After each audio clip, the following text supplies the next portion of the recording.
favorite activities that you do for fun, whether that be baseball, football, basketball, softball. But my favorite winter activity can't be done here. It can only be done in Colorado, where there are steep mountains and lots of snow. Skiing and the thrill of going down a mountainside has remained popular and still increasing in competitiveness. For my speech, I will be talking about the resort that I stayed at, the equipment, and the runs. This is the park that I skied at, and it's Winter Park, and these are some of the views that you can see from the mountains. And this is the hotel that we stayed at, and as you can see, the ski runs are right behind it, so it was literally like right on the base of the mountain, so you could walk to the ski lifts. And this is what the bedroom and the living room looked like inside. And what we did there, it was almost like a little village that they had there, because there was lots of little shops and there was restaurants that you could eat at. And what I thought was cool is that when we stayed there, we went out into the hot tub and it was snowing too, so you could like sit in the hot tub and watch it snow around you. But when you got out, it was really, really cold. Okay, and now I'm going to be talking to you about the equipment. And first, you need a pair of skis like these. So you need a pair of skis like these. And then there's bindings that you put your boots in, but you have to buy the bindings separately because they don't make them inside of them. And so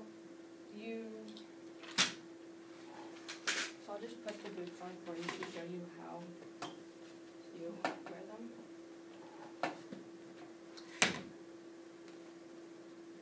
And these are a little bit older skis because my dad is actually leaving for Colorado today to go skiing, so he took his brand new skis.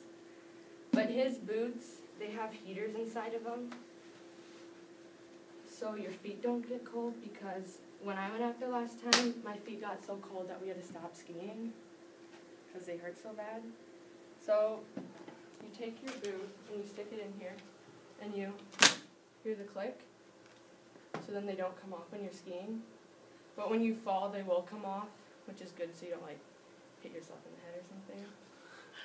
And then the boots, like I can lean forward in it, like no problem, because they make you lean forward so you can actually go down the mountain, because if you're standing straight up, like you don't have that much movement and you can't go down the mountain that well.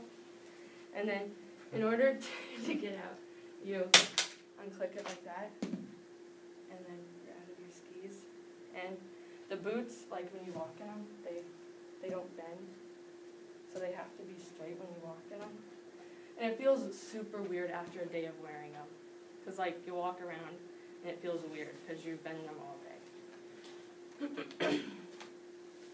And so, I gotta get them off. They're really hard to get off. Okay, so after you buy your skis, boots, and bindings, you'll need to get a helmet. And helmets have just recently started coming into the ski world, as you would put it, because when my parents went skiing, when they were younger, they didn't wear helmets. Like, nobody wore helmets at all. So this is my helmet that I use, and okay. So it just fits almost like a bicycle helmet, and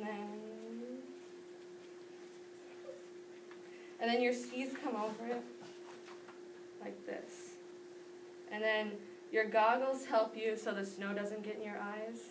And so since you're so high up in the mountain, it also helps because of the sun, because you're so close to the sun when you get up there. And so after you got your helmet and goggles, you'll need a set of poles, which I didn't bring in today because my dad took them to go skiing. And the poles help you keep your balance when you're going down the mountain, and they help you move around too. And so you'll need a hat to go underneath your helmet, a pair of gloves, a a coat and like snow pants, so when you fall, you don't get like, if you're wearing jeans, like otherwise they'll get all wet and you'll get really cold. Okay, I'm going to talk to you now about the types of runs that they have. Okay, these are moguls, and it's almost just like bubble wrap on a hill, because it's just hills everywhere. And so for these, you should have a smaller pair of skis, because it will help you go around them better. But I like going around them because I think they're more challenging and fun. But my mom doesn't really, she's not a big person into those. And then these are the different types that they have. And this is groomed, and it's kind of like sandpaper, but I don't like it because it's really, really rough. And this is powder, and this is just like fresh snow that's just fallen on the ground.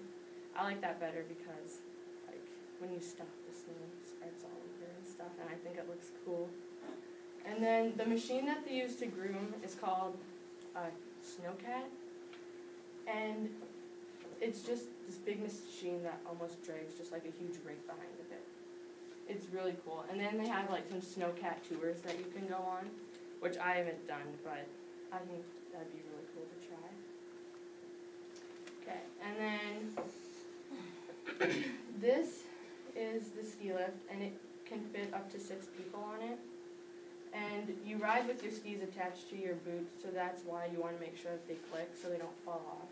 Because I've seen that happen. And once you get off, then you have to like go down and try to find where you dropped your skis at on a run, and it's just not fun. And then they also have competitive skiing on some sides of the mountain, which you start up at the top, and the people just ski around the flags to see how fast of a time you can get. And then every morning, they'll have ski patrol go out and check for avalanches to make sure that there's none, because that'd be really bad if there was one when you were skiing. And so, okay, I hope that you guys have learned what you need for skiing, and that you probably should take some lessons for your first time. And skiing and the thrill of going down a mountainside has and will remain ever popular. Excellent.